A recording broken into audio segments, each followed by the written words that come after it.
அனைவருக்கும் வணக்கம். சேலம் பெருங்கோட்டத்தினுடைய சார்பாக மாவட்ட தலைவர்கள், மண்டல தலைவர்கள்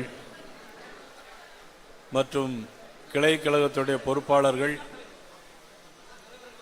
பூத் கமிட்டியுடைய பொறுப்பாளர்கள் இந்த சந்திப்பில் கலந்து கொண்டிருக்கின்ற உங்கள் அனைவருக்கும் மீண்டும் எனது வணக்கத்தை தெரிவித்துக் கொள்கிறேன். இந்த நிகழ்வில் எனக்கு முன்னாலே வீர உரையாற்றி அமர்ந்திருக்கின்ற பெருங்கோட்ட பொறுப்பாளர், மாநில துணைத் தலைவர், முன்னாள் நாடாளுமன்ற உறுப்பினர் அன்புக்குரிய அண்ணன் KP ராமலிங்கம் அவர்களே, இந்த நிகழ்வில் சேலம் இந்த நகரில் மாவட்ட தலைவர் ஹரிராமன் அவர்களே, மாவட்ட தலைவர்கள் சண்முகநாதன் அவர்களே, கரூர் செந்தில்நாதன் அவர்களே, ராஜேஷ்குமார் அவர்களே, அண்ணாதுரை அவர்களே, சுதீர் முருகன் அவர்களே, வெங்கடேசன் அவர்களே, KP சரவணன் அவர்களே, C சரவணன் அவர்களே, கிருஷ்ணகிரி கவியரசு அவர்களே, கிருஷ்ணகிரி மேற்கு நாராயணன் அவர்களே, முன்னாள் சட்டமன்ற உறுப்பினர்கள் அன்புக்குரிய அண்ணன் வெங்கடாஜலம் அவர்களே, சிவபிரகாசம் அவர்களே, அண்ணன் வடிவேல் அவர்களே, அன்பு தம்பி பாஸ்கர் அவர்களே, NP சத்தியமூர்த்தி அவர்களே, நாகராஜ் அவர்களே, முன்னாள் மாவட்ட தலைவர்கள் KSC சிவபிரகாஷ், மீனா வினோத்குமார், தேசிய மகளிரினுடைய உறுப்பினர் நளினி அவர்களே, பார்வையாளர் தர்மபுரியுடைய பார்வையாளர் முனிராஜ் அவர்களே, ஜெயராமன் அவர்களே, மாநில விவசாய செயலர் பார்த்தசாரதி அவர்களே, வரதராஜன் அவர்களே, C பாலகிருஷ்ணன் அவர்களே, மணிகண்டன் அவர்களே, சவுந்தரராஜன் அவர்களே, பாலமுருகன் அவர்களே மற்றும் இந்த நிகழ்வில் கலந்து கொண்டிருக்கின்ற பத்திரிகை நண்பர்கள், பொறுப்பாளர்கள், உங்கள் அனைவருக்கும் எனது பணிவு கலந்த வணக்கத்தை நான் தெரிவித்துக் கொள்கிறேன். முதலாக கொங்கு நாடு பகுதியினுடைய நுழைவாயிலாக இருக்கக்கூடிய சேலம் இந்த பகுதியில் உங்களை எல்லாம் சந்திக்கின்ற ஒரு அருமையான வாய்ப்பினை மாநில தலைவர் என்கின்ற முறையில் எனக்கு இந்த வாய்ப்பினை வழங்கிய பாரதிய ஜனதா கட்சியினுடைய அகில இந்திய தலைமை மற்றும் பாரத பிரதமர் நரேந்திர மோடி அவர்கள், நமது உள்துறை அமைச்சர் அமித்ஷாஜி அவர்கள், அகில இந்திய பொதுச் செயலாளர் திரு சந்தோஷ் அவர்கள் அனைவருக்கும் எனது நன்றியும் வணக்கத்தையும் தெரிவித்துக் கொண்டு, இந்த பகுதியில் மட்டுமல்ல தமிழ்நாடு முழுவதும் எண்மண் எண் மக்கள் யாத்திரையின் மூலமாக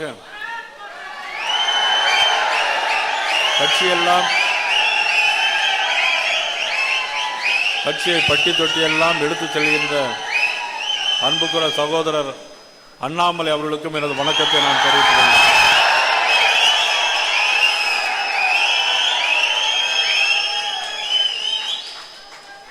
இன்று இந்த மண்டபத்தில் ஏற்படுகின்ற எழுச்சி 2026 நமது பாரதிய ஜனதா கட்சியோடு, அனைத்து இந்திய அண்ணா திராவிட முன்னேற்ற கழகத்தோடும், இன்னும் வர இருக்கின்ற தோழமை கட்சிகளோடும் நாம் எவ்வாறு இந்த எழுச்சியை இன்னும் 100 மடங்கு அதிகமாகி காட்டி நாம் வெற்றி பெற செய்ய வேண்டியது நாம் ஒவ்வொருவருடைய கடமை. ஜெய் ஸ்ரீராம், ஜெய் ஜெய் ஸ்ரீராம் சொல்லுங்க, ஜெய் ஸ்ரீராம். இதே உணர்வுகள் ஒட்டுமொத்த குரலாக 2026 நம்ம இருக்க வேண்டும். எப்படி இருக்க வேண்டும்? ஒரு கட்டுப்பாடு, அகில இந்திய தலைமை என்ன முடிவெடுக்கிறது என்பதெல்லாம் நாம் ஒரு கட்டுப்பாடோடு இருக்க வேண்டும். நீங்கள் இன்னும் ஆரோக்கியத்தோடு இருக்க வேண்டும். எதற்காக என்றால் தேர்தலில் நல்ல கடுமையாக உழைக்க வேண்டும். அதற்காக இன்னும் ஒரு கட்டுப்பாடோடு இருக்க வேண்டும். நமக்கெல்லாம் இப்போ ஃபேஸ்புக்கு, ட்விட்டர் எல்லாமே இருக்கு. ஃபேஸ்புக்கில் பார்த்தீங்கன்னா ஒரு மீன்ஸ் போட்டால் இன்னொரு மீன்ஸ் வந்துக்கிட்டே இருக்கு. சட்டமன்றத்தில் முதலமைச்சர் ஒன்று பேசினார் அப்படின்னாக்கே அதை பற்றி இன்னும் ஒரு மீன்ஸ் போட்டுக்கிட்டு இருக்கிறாங்க. அது என்ன மீன்ஸ் உங்களுக்கெல்லாம் தெரியும். ஆக ஃபேஸ்புக்லேயும் ட்விட்டர்லையும் நமது அகில இந்திய தலைமை நமக்கு என்ன சொல்லியிருக்கு அப்படிங்கிறது தான் நமக்கெல்லாம் இருக்கக்கூடிய ஒரு சவால். அதை நாம் முழுமையாக பயன்படுத்த வேண்டும். ஏன்னு சொல்றேன்னா, ஏதாவது ஒரு தவறான மீன்ஸ் போட்டிங்கன்னு வச்சுக்கோங்க, இப்பொழுது காவல்துறை நம்முடைய கட்டுப்பாட்டில் இல்லை. இன்னைக்கு திமுகவினுடைய கட்டுப்பாட்டில் காவல்துறை இருக்கிறது. உடனடியாக யார் என்ன சொன்னாலும் உடனடியாக அரெஸ்ட் பண்ணணுங்கிற மாதிரி சொல்லியிருக்கிறாங்க. அதனால தான் நாம் தேர்தல் வரைக்கும் ஒரு முழு கட்டுப்பாட்டோடு இருக்கணும்னு சொல்றேன். ஃபேஸ்புக், ட்விட்டரில் பயன்படுத்துகிற நம்ம தோழர்கள் மிகவும் எச்சரிக்கையான முறையில் பயன்படுத்த வேண்டும். இன்றைக்கு அண்ணன் கேபிஆர் அவர்களோடு எல்லோரும் மாவட்ட தலைவர்களும் சேர்ந்து இன்றைக்கு வேல் கொடுத்துருக்குறாங்க. அதுவும் வேலையும் பத்திரமா, ஏன்னா மற்ற நேரத்தில் வேலை கொடுத்தா தூர போட்டுருவாங்க இருக்காண்டி நமது கேபிஆர் ரொம்ப விவரமான ஆள். பார்த்தீங்களா, ஒரு ஃபோட்டோ ஃப்ரேம்லேயே அதை ஒட்டி வீட்டில் போய் பத்திரமா வைக்கணுங்கிறதுக்காக வேண்டி கொடுத்து வச்சிருக்கார். வால் போஸ்ட்லாம் ஒரு ஃபோட்டோலாம் பார்த்தீங்கன்னா போகிறோம், காலேஜில் படிக்கிற ஃபோட்டோ கொடுத்தா எல்லாம் போட்டுட்டு இருக்காங்க வால் போஸ்ட் பேனர்லாம். ஏன்னா செந்தில்நாதன் சின்ன வயசு, அவருடைய ஃபேஸ் எப்படி இருக்குன்னு தெரியும். அதே மாதிரி போட்டி போட்டோன்னு நினச்சி வால் போஸ்டில் இந்த பேனர்லாம் போட்டுட்டு இருக்காங்க. இனிமேல் கொஞ்சம் இப்போ உள்ள ஃபோட்டோலாம் எடுத்து கொஞ்சம் போட்டுக்கிட்டு இருக்கீங்க. ஆக வேல் கொடுத்திருக்கிறார்கள். அந்த வேல் யாத்திரையின் மூலமாக முன்னாள் நமது மாநில தலைவர், இன்றைக்கு மத்திய இணையமைச்சர் திரு எல் முருகன் அவர்கள் வேல் யாத்திரை மூலம் தமிழ்நாடு முழுவதும் மிகப்பெரிய எழுச்சியை உருவாக்கி காட்டினார்கள். முன்னாள் மாநில தலைவர், இன்னைக்கு மகாராஷ்டிரா மாநிலத்தினுடைய மேதகு ஆளுநர் அண்ணன் சிபி ராதாகிருஷ்ணன் அவர்கள் ரத யாத்திரை மூலமாக கட்சியை தமிழ்நாடு முழுவதும் வளர்த்தார்கள்.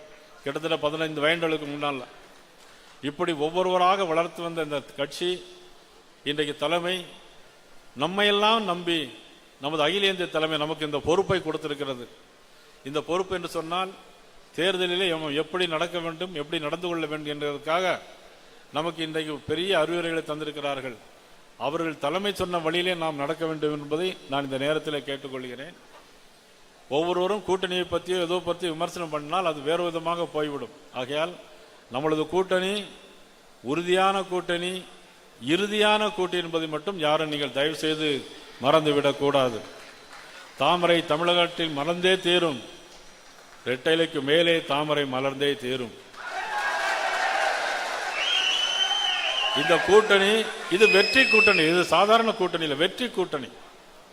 இன்னைக்கு முதலமைச்சர் கூட சொல்லியிருக்கிறாங்க, இது தேர்தல் சந்தர்ப்பவாத கூட்டணி அப்படின்னு.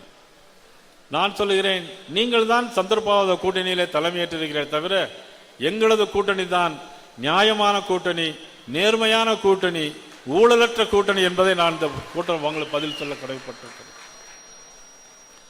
ஆக நமக்கு இருக்க பொறுமையும் பொறுப்பும் கடமையும் நிச்சயமாக நாம் இந்த ஆட்சி வருவதற்கு, நம்மளுடைய ஆட்சி வருவதற்கு, தேசிய ஜனநாயக ஆட்சி வருவதற்கு பக்கபலமாக இருக்க வேண்டும் என்பதுதான் என்னுடைய வேண்டுகோள். இந்த நேரத்தில் வைக்கிறதுக்கு கடமைப்பட்டிருக்கிறேன். அதே நேரத்தில் பல தியாகங்களை செய்த உயிர்கள் மேலாகத்தான் இன்னைக்கு பாரதிய ஜனதா கட்சி இன்னைக்கு மேலே வந்திருக்கிறது. நமது ஆடிட்டர் ரமேஷ் அவர்களுடைய தியாகத்தை எல்லாம் நாம் யாரும் மறந்துவிட முடியாது. இன்னைக்கு கூட நேரில் வீட்டுக்கு போய்விட்டு வரலாம் என்று கருதினேன், இன்னைக்கு முடியல. அப்பேற்பட்ட ஆடிட்டர் ரமேஷ் போன்றவர்களை எல்லாம் உயிர் தியாகம் பண்ணி தான் இன்னைக்கு நாம் இவ்வளவு தூரம் வந்திருக்கிறோம். ஆக அந்த தியாகத்துக்கு நாம் பெருமை சேர்க்கணும் என்று சொன்னால், அந்த தியாகத்திற்கு நாம் மரியாதை செய்ய வேண்டும் என்று சொன்னால், நீங்கள் அனைவரும் ஒன்றுபட்டு இன்றிலிருந்து சபதம் ஏற்போம். உங்களுடைய ஒவ்வொரு பூத்தையும் நீங்கள் கண்காணிக்க வேண்டும். உங்க பூத் நம்பர் எது, எந்த மண்டல தலைவர் எத்தனை பூத் இருக்குன்னு பாருங்க, பூத் கமிட்டியில் உள்ள எல்லாரும் சரியா இருக்கான்னு பாருங்க. அந்த பூத்தில் இருக்கிறவங்க சரியா உழைக்கிறாங்களா இல்ல வேற அவங்க பக்கமுடைய கவனம் இருக்கிறதா என்று பாருங்கள். ஆக பூத்தை செம்மைப்படுத்தினால்தான் நாம் நிச்சயமாக வெற்றி அடைய முடியும். ஆக எத்தனை தொகுதி எப்படி கூட்டணி என்பதையெல்லாம் நாம் சொல்ல முடியாது. அகில இந்திய தலைமை உள்துறை அமைச்சர் அமித்ஷாஜி அவர்களும் அண்ணா திராவிட முன்னேற்ற கழகத்தினுடைய பொதுச் செயலாளர் பழனிசாமி அவர்களும் சேர்ந்து அவர்கள் முடிவெடுப்பார்கள். நான் ஏன் சொல்கிறேன்னு சொன்னா, நேற்று கூட ரங்கராஜ் பாண்டே அவர்கள் என்ற பேட்டி கேட்டாங்க. அப்ப நீங்க தமிழ்நாடு தலைவர் பதவியில் இருக்கிறீங்களே, உங்களுக்கு என்ன அதிகாரம்னு கேட்டிருக்கேன். நான் சொன்னேன், அதிகாரம் என்பது என்னுடைய தொண்டர்களை பாதுகாப்பது, என்னுடைய தொண்டர்களோடு இருந்து அவங்களோடு இருப்பது. எங்களுடைய தொண்டர்களுக்கு காலிலே ஒரு அடிபட்டால் அது என்னுடைய கண்ணிலே அடிபடுகிற வலி என்பது போலதான் நான் பாதுகாப்பதற்கு தயாராக இருக்கிறேன். கட்சியை வளர்க்க வேண்டும், கட்டுப்பாடோடு இருக்க வேண்டும் என்பது என்னுடைய பொறுப்பு. மீது எல்லா பொறுப்பும் என்னுடைய பொறுப்பாக இருந்தாலும் தேர்தல் என்று வருகின்ற பொழுது அகில இந்திய தலைமை என்ன சொல்கிறதோ எனக்கு மேலே ஒரு தலைமை இருக்கிறது. இன்னைக்கு மாநில கட்சிகள் எடுத்துக்கொண்டால் அவர்களுக்கு எல்லாம் அவர்கள் தான் தலைமை.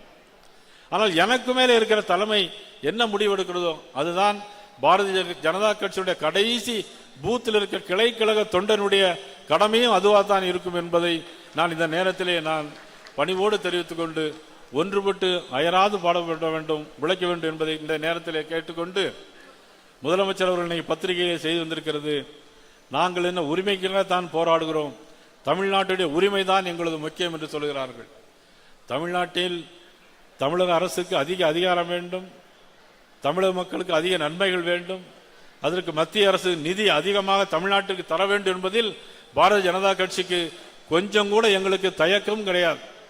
எவ்வளவு நிதி வேண்டுமானாலும் தமிழகத்தில் வர வேண்டும், அடுத்த மாநிலங்களை காட்டிலும் தமிழ்நாட்டுக்கு அதிக நிதி வர வேண்டும் என்பதில் தமிழ்நாடு பாரதிய ஜனதா கட்சி உறுதியாக இருக்கிறது என்பதை நேரத்தில் நான் தெரிவித்துக் கொண்டு, தேவையில்லாத தீர்மானங்களை மக்களின் மனநிலையை மடைமாற்றம் செய்வதற்காக இன்றைக்கு திராவிட முன்னேற்ற கழகம் இன்னைக்கு மிகப்பெரிய ஆன்டி என்கம்பரன்சியில் இருந்து கொண்டிருக்கிறது.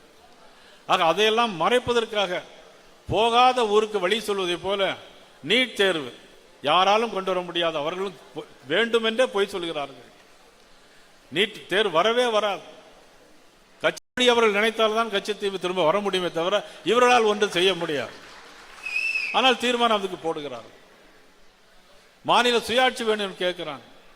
1969 போடப்பட்ட இந்த கமிஷன் முன்னாள் முதலமைச்சர் மதிப்புக்குரிய கலைஞர் அவர்களால் 69 போடப்பட்டு 71 அதற்காக அந்த கமிஷன் அறிக்கையும் கொடுத்து, அந்த அறிக்கையின்படி இந்திரா காந்தி அம்மையாருக்கு ஒரு கடிதம் எழுதினார் கலைஞர் அவர்கள். ஆனால் அதுக்கு எந்த விதமான பதிலும் இல்லை. மாநிலங்களை நீ சீர்படுத்த வேண்டும், நிர்வாகப்படுத்த வேண்டும் என்பதில் யாருக்கும் எந்த அக்கறையும் குறைவு பாரதிய ஜனதா கட்சிக்கு ஒருபோது இருந்தது கிடையாது. ஆனால் 50 ஆண்டுகளாக மேகதாது பிரச்சனை, தாது மணல் பிரச்சனை, கச்சத்தீவு பிரச்சனை, மீனவர்கள் பிரச்சனை, இப்படி தீர்மானங்களை மட்டும் போட்டுக்கொண்டே இருந்தால் போதுமா? மக்கள் அதற்காக உங்களுக்கு ஓட்டு போட்டுக்கிறாங்களா? நீங்கள் என்ன செய்யணும்? உங்களுடைய கடமையும் பொறுப்பும் என்ன?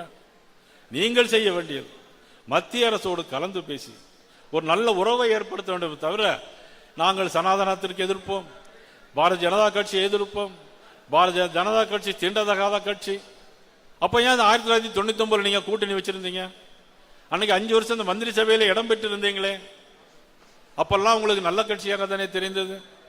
சரி, அதற்கு பிறகு 18 ஆண்டுகள் மத்திய அமைச்சரவையில் இருந்தீர்களே, ஏன் கச்சத்தீவை நீங்கள் மீட்கவில்லை? ஏன் மாநில சுயாட்சி கொண்டு வரவில்லை? ஐ.கே. குஜ்ரால், தேவகவுடா, வி.பி. சிங் எல்லா பிரதமருடைய அமைச்சரவையில் நீங்கள் திராவிட முன்னேற்ற கழகம் அங்க வைத்திருந்தது. பத்திரிகையாளர்கள் தயவு செய்து இதையெல்லாம் நீங்கள் எழுத வேண்டும். 18 ஆண்டு காலம் திராவிட முன்னேற்ற கழகம் மத்திய அமைச்சரவையில் அங்கம் வைத்தது. இதுக்கெல்லாம் முடிவு கட்டாமல் மக்களுடைய மனநிலையை மடைமாற்றம் செய்வதற்காக இப்பொழுது தமிழ்நாடு முதலமைச்சர் அவர்கள் பேசி கொண்டு வருகிறார்கள். ஆக மக்கள் தயாராகிவிட்டார்கள். ஆட்சி மாற்றம் உறுதி, அதில் ஆட்சி மாற்றம் உறுதி. அனைவரும் ஒன்றுபடுவோம், வெல்வோம், உழைப்போம். உங்களுக்கு எந்த ஒரு பிரச்சனையானாலும் சரி, உங்களோடு தோளோடு நின்று தோள் கொடுப்பதற்கு இந்த நயினார் நாகேந்திரன் நான் உங்களுக்காக இருப்பேன் என்பதை இந்த நேரத்திலே நான் தெரிவித்துக் கொண்டு, சிறப்பான முறையில் இந்த மாங்கனி நகரத்தில் மாங்கனிகளோடு ஜீப்பில் ஏற்றி ஊர்வலமாக அழைத்து வந்து அண்ணல் அம்பேத்கர் அவர்களுக்கு சிலைக்கு மாலை அணிவித்து மிகப்பெரிய பெருமையை இன்னைக்கு எல்லோருக்கும் ஏற்படுத்தி தந்திருக்கின்ற மாவட்ட தலைவர்கள் அண்ணன் KPR உள்ளிட்ட அனைவருக்கும் எனது நன்றியை தெரிவித்துக் கொண்டு, சிறு சிறு கருத்து வேறுபாடுகள் எதுவாக இருந்தாலும் அதையெல்லாம் மறந்துவிட்டு நம்முடைய நோக்கம் இந்த ஆட்சி தமிழ்நாட்டில் இருக்கக்கூடாது. இந்த ஆட்சி மாற்றம் வேணும், தேசிய ஜனநாயக ஆட்சி வர வேண்டும், அதற்காக நாம் உழைக்க வேண்டும். இதுதான் நம்முடைய எண்ணமாக இருக்க வேண்டும் என்று சொல்லி அனைவருக்கும் நன்றி கூறி விடைபெறுகிறேன். நன்றி, வணக்கம்.